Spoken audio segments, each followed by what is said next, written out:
This episode of the Managing Madrid Podcast is brought to you by Intercontinental San Francisco Hotel. Immerse yourself in the heart of the city at the Intercontinental San Francisco Hotel. Their prime location in the heart of San Francisco near Moscone Center and Union Square allows you to explore the city's culture and charm while enjoying elegantly appointed rooms and luxurious amenities. Host your next event in their beautifully customizable meeting rooms and ballroom, while an elevated dining experience awaits you at their Loose Restaurant and Bar 888. The Intercontinental is also hosting our podcast in San Francisco, so make sure to come out to that on the 25th. I always had to double check that because on the 24th, we're doing a podcast in Las Vegas. And then the day after, I am flying to San Francisco and getting there on time to do a podcast on the 25th on the evening. So back-to-back 24th in Vegas and then 25th in San Francisco. Book your spot to our podcast in those cities. If you're going to the games, make sure to come to our podcast as well. And if you're not going to the games, just drive up. If you're on the West Coast, because we're not coming back, we're focusing on going to only the games. The World Tour is done after this. This is done. This is not even part of the World Tour. It's just because we're following the team in preseason. We just happened to be in those cities. We wanted to meet you guys. So this is your last chance to drive up and meet a bunch of other Madridistas who are going to be in attendance. You're going to make some lifelong friendships and connections. And we'll definitely put you in touch with other people in those cities so that you can, watch the Real Madrid games together with them. One of the benefits of these podcasts we find is that during the event and after the event, people are like, wow, there's more of you guys. There's more of me. We can get together. I used to watch all these games by myself in my house. Now I can actually go to a bar with you guys or come over and you come over. And it's a really good vibe. It's a really fun atmosphere and just to be a part of something. So come out, please. The link to book your spot to Vegas and San Francisco is in the show notes. All right. Having said that, we are going to jump into a podcast, and today's podcast is a Twitter audio space, which I recorded earlier today, and people on Twitter jumped in and asked questions about Rodrygo. Can he make the leap? Is he better off the bench? Who are the right signings we missed out on? I will also mention that one thing I did not mention the answers that I forgot, but I just wanted to also mention out there, Sergio Arribas. I got to just amplify his name more. The guy is so good. I think he can be a solution off the bench next season if we give him some more playing time. And I forgot to mention that in the Q&A. So I just wanted to put that out there now, and the context of what I'm saying right now will make sense toward the end of the podcast as you listen to it. So I just want to throw that out there right now. But yeah, we talked about that. We also talked about Barca signings and basically all the stuff that is front page news right now we talked about. And even though I tried to dance around those questions because we talked about it so much, the listeners wanted to know more, so we talked about it, and I kind of found some new angles to go through it all. So enjoy it. And one more thing I forgot to mention. In the podcast itself, I did some editing because I did not include the questions people were asking, and I only included my answers. And the reason for that is because I didn't want to hurt your ears with poor audio quality. So if you were listening to it live on the Twitter audio spaces, it would have sounded fine for you to listen to the questions that were being posed by the people who are tuning in.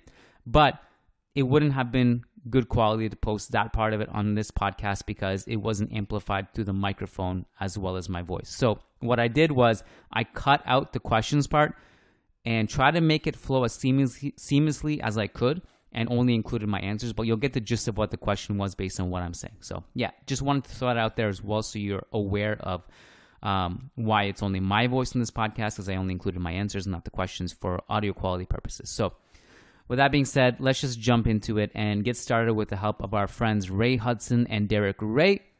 Let's go. Nice article in the Managing Madrid blog. Wonderful lads that do a great job there. And worth reading about that man there. Karim Benzema needs to rest, and the numbers reveal why. Times ended up almost looking like a 6-3-1. Some very good writing about that on the Managing Madrid website. First-rate podcast as well. Of course, Fede Valverde was a huge part of the equation.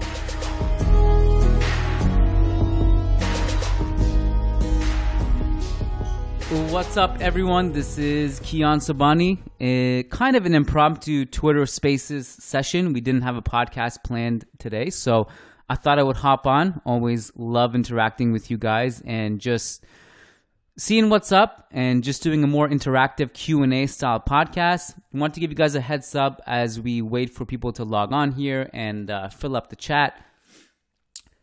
If you want a kind of behind the scenes of Real Madrid's preseason and you're interested to see some of the stuff that happens in the stadium and the press conferences in the mix zone, I will be at the first two preseason games against Barcelona and Club America as press. And you can follow me on Instagram, shameless plug there, at Kiyan. So I'll be active on the stories specifically, where I'll post a lot of content, videos, live, behind the scenes. Today's Q&A session is going to be also posted on the Managing Madrid podcast feed.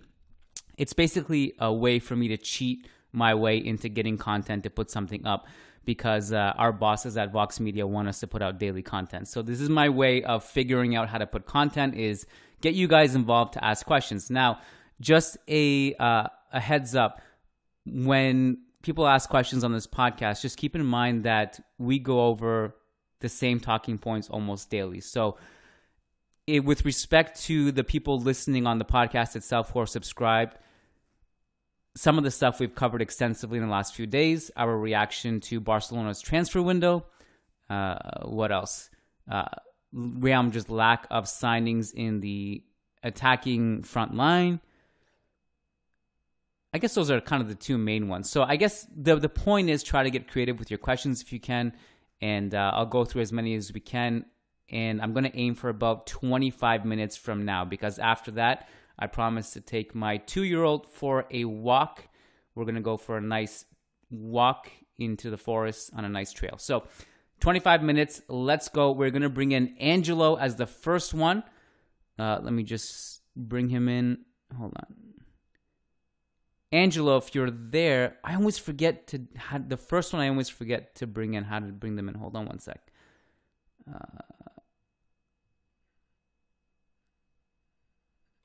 Okay. Angelo Valdez, going to bring you on as a speaker. Angelo, you there?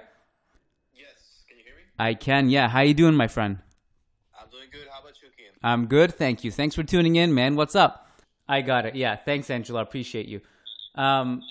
So, with regards to that question, I think it is highly dependent on Rodrygo. I also think it's highly dependent on Benzema and Vinicius as well, because if even the margin of error is such as that if even Benzema misses some time, God forbid, or Vinicius goes through a dry spell, which he did at some point during the season, obviously had an amazing season overall, no disputing that. But even if they have a bit of a drop-off, then that's also problematic as well. So I think it's not only just reliant on Rodrygo taking a leap, but it's also reliant on Benzema and Vinicius to maintain superhuman form.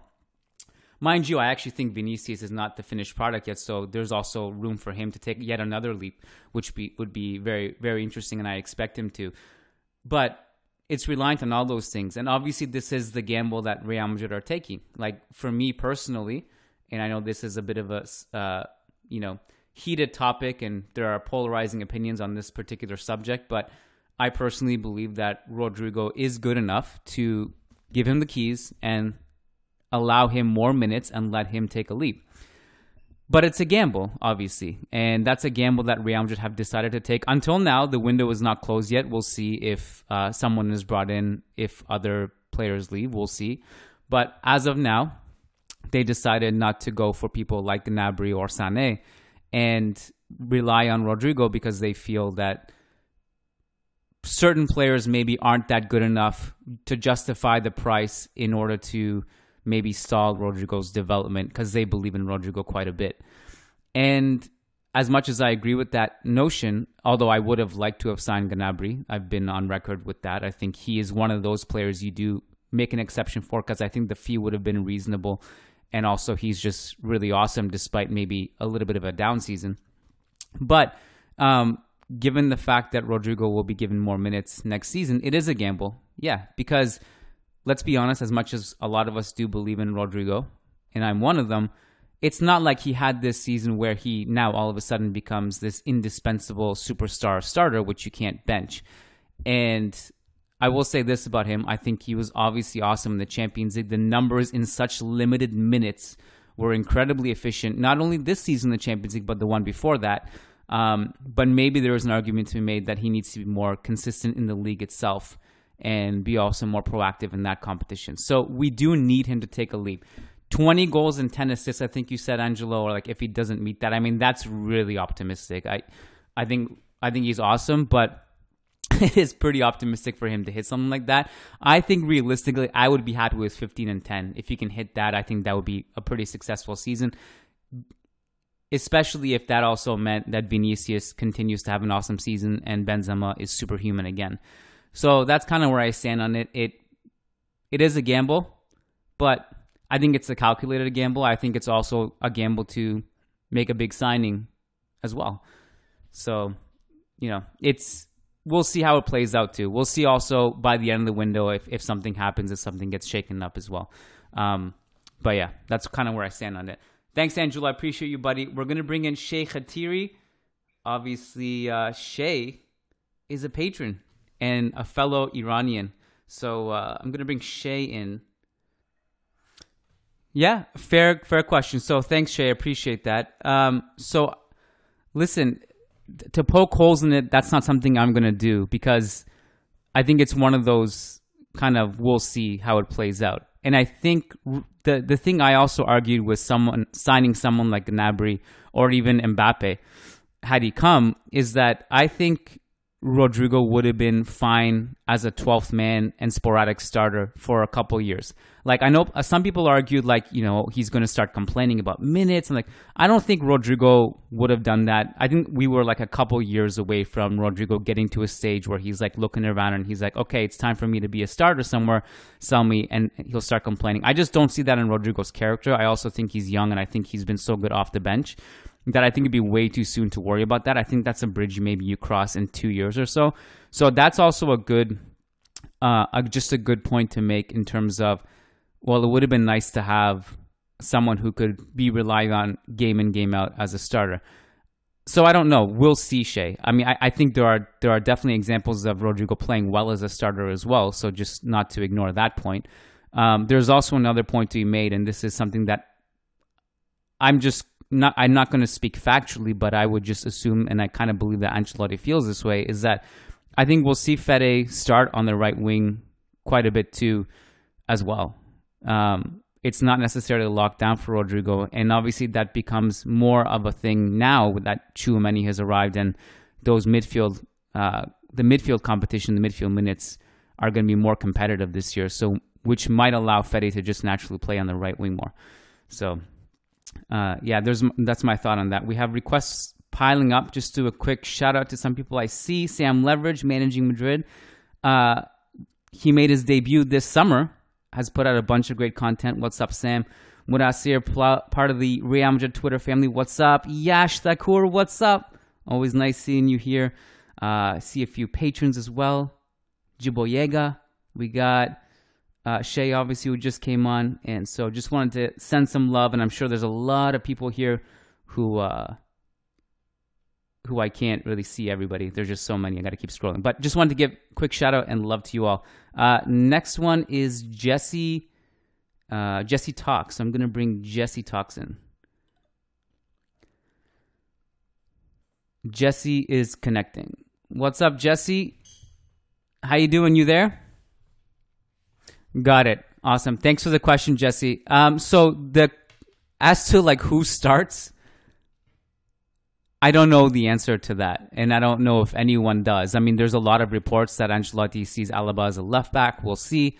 Now, I think a lot of people will say, well, it doesn't matter. You're going to see multiple different competitions, different starting lineups. Season is long. There's going to be injury suspensions. One day you'll see Rudiger Alaba. Another day you'll see Rudiger Militao, and then whatever else combination is left from that. And you might have Alaba on the left sometimes. Maybe you'll have Mendy on the left. And so the good thing is that it's a good problem and there's a lot of options. And as we saw last season, Although actually last season wasn't as bad as previous years because Pintus is doing an amazing job, it seems. But the season is long. There are multiple competitions. We got World Cup. We got Club World Cup, which I absolutely hate. So there's all of that. The question is, if it's a Champions League final and every single player is healthy, every single player is available, do or die, who starts? And I don't know the answer to that. I don't know. I have an opinion on who should start, but I don't know what Ancelotti necessarily sees. And obviously will depend on maybe who's in form at the time, who's in match fitness, and maybe some of the matchups. And if Real Madrid are looking for defensive security, or if they're looking for more of an overload and offensive help alongside Vinicius, in which case Alaba trumps Mendy. But if you're looking for the defensive security, obviously Mendy trumps Alaba in that situation. So I'll just give some quick sporadic thoughts. My personal favorite backline, or at least the one I'm most intrigued to see, is Carvajal, Rudiger, Alaba, and Mendy.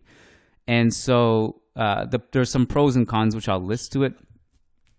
I'll start with the cons. I think Rudiger maybe is not accustomed to playing right center back. Him and Alaba mostly like to play on the left center back position, although Rudiger has played on the right several times in his career and has looked fine there, so I don't think it's a huge issue.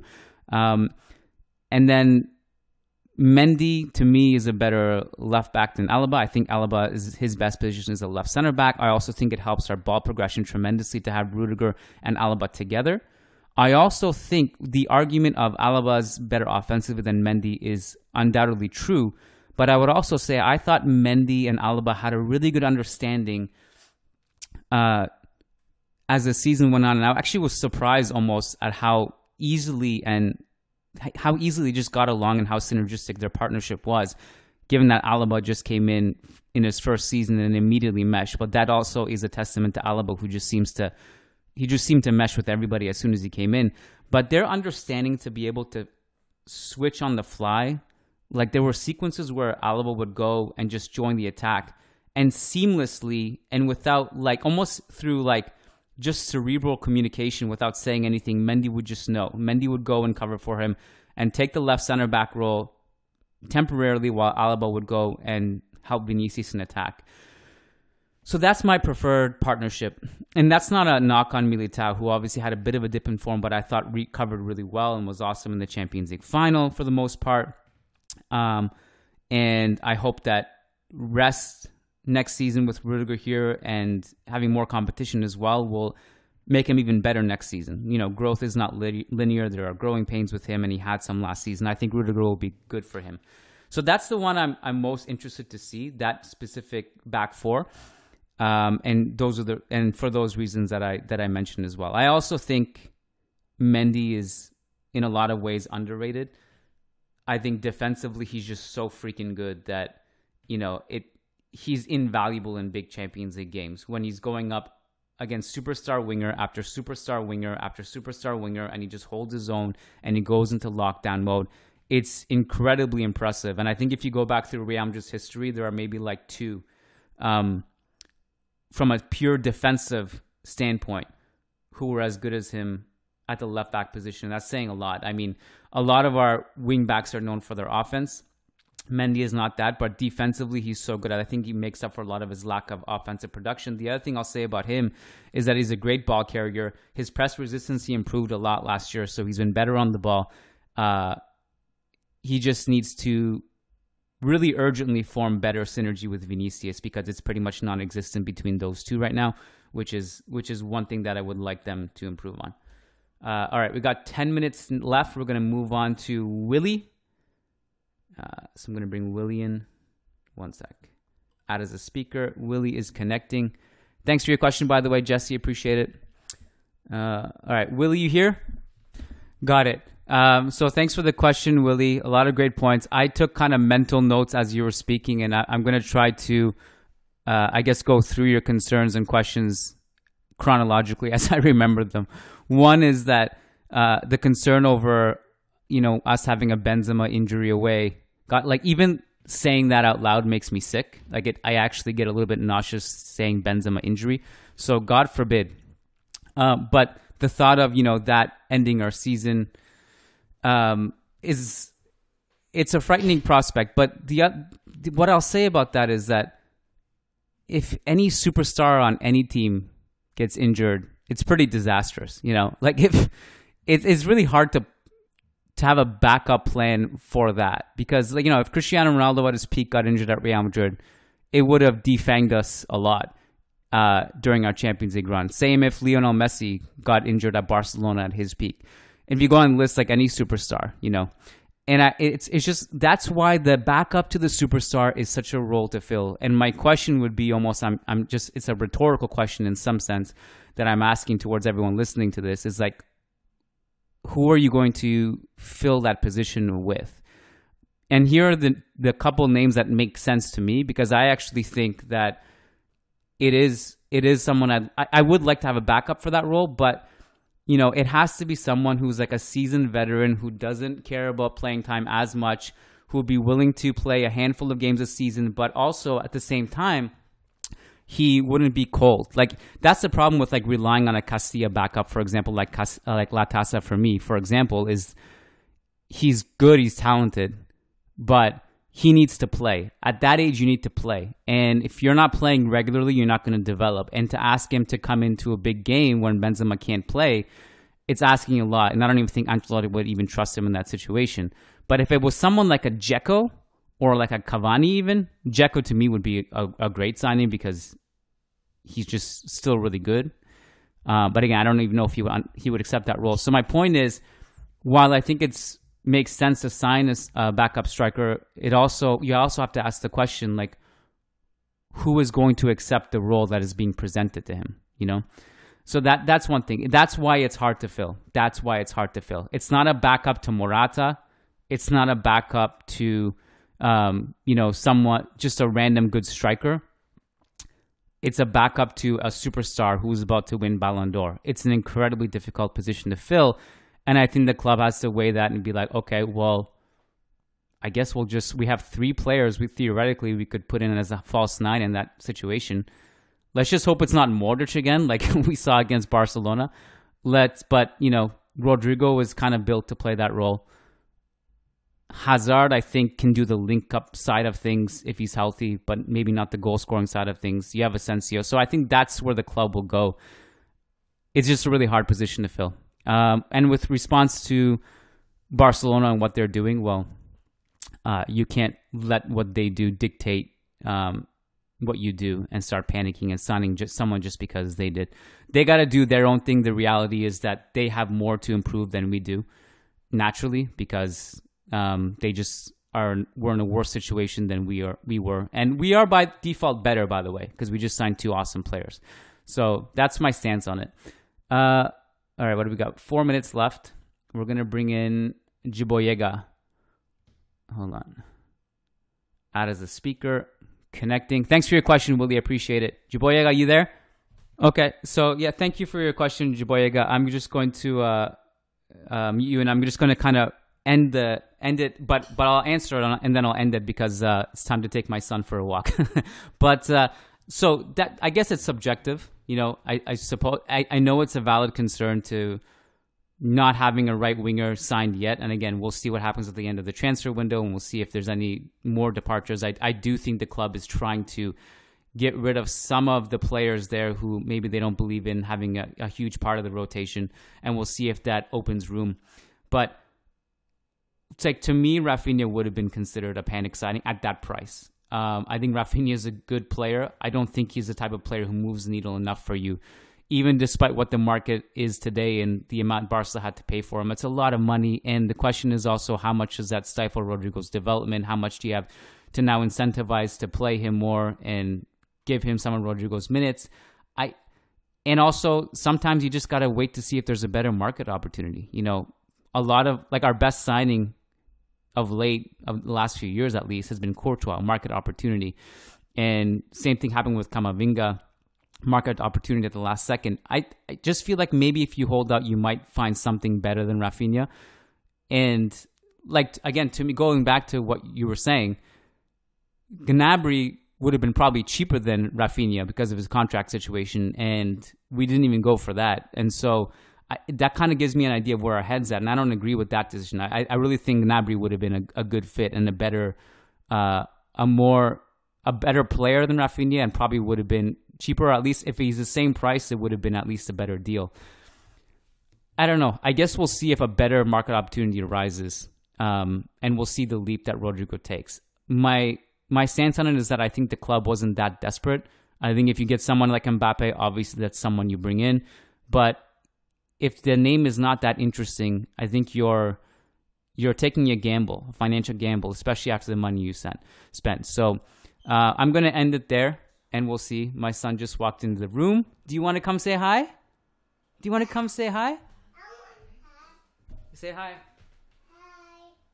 And that's my cue. Thanks for tuning in, guys. I appreciate you all. We'll do this more often. Probably do another one next week. Again, if you want some behind the scenes from preseason, go follow me on Instagram at Kiyan So. Thanks for your time, guys. We'll catch you on the podcast, and take care.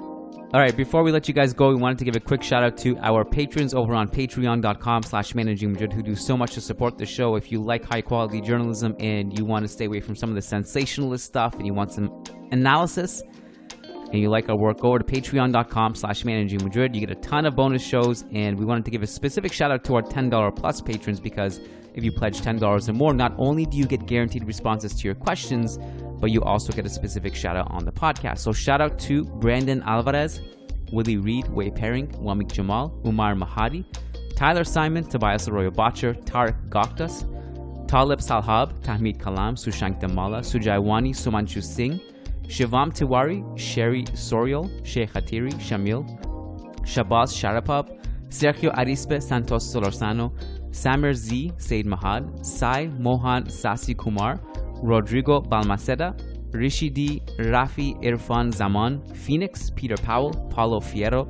Patrick Odayafadi, Oscar Barrera, Nico Laxo, Nicholas Zapatero Zubiare, Nicholas Moller, Nick Ribeiro, Nelson Masariego, Muxi Thengal, Mowgli, MJ Diego, Michael Zinberg, Marin Myrtle, Martin Ridman, Logan Stahl, Leon Stavronakis, Kunal Tilakar, Crystal Glass, Kevin Rivera, Jose Cruz, John Fernandez, Jeff Thurston, Jason Fitz, Ian Marley, Graham Gerard, Gary Kohut, Frederick Rantakiro, Frederick Sundros, Faisal Hamdan, S.A. Davisito, Eloy Enriquez, Edward Sossman, Daniel Williams, Christian Toft, Christian Acosta, Charles Williams, Brendan Powers, Brandon Stevens, Ashik Bashar, Arman Gashi, Armando L, Anton Rudenko, Anirudh Singh, Alexis Ceniceros, Al Azaz Hussein, Adrian Rios, Adar Zalikovic, Adam Dorsey, Bella Chow, Varun, Ramtin Mahrur, Fabian Moreno, and Daniel Smith. We love you guys so much.